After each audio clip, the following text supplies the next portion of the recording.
diperbarui. Ada tahu yang perbedaannya? Perbedaan dari sumber daya alam yang dapat diperbarui sama sumber daya alam yang tidak dapat diperbarui. Ada yang tahu? Boleh tunjuk tangan ya. Yang bisa diperbarui dan tidak bisa diperbarui sumber daya alam. Kalau yang sumber daya alam yang dapat diperbarui itu seperti tumbuhan ya. Tumbuhan itu saya kita nanam bunga kan bisa diperbarui kan. Kita menenarkan ini apa? Ternakan ayam. Jadi kalau ayam udah kan, jadi bisa diperbarui. Pernah lihat batu bara nggak? Pernah. Nah kalau batu bara itu sulit diperbarui ya, tidak dapat diperbarui. Dia bisa diperbarui, namun butuh waktu berjuta-juta tahun.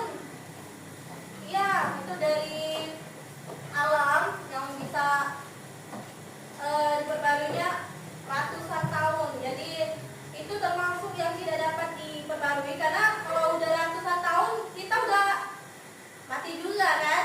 Jadi itu termasuk sumber alam yang tidak dapat diperbarui. Yang dapat diperbarui adalah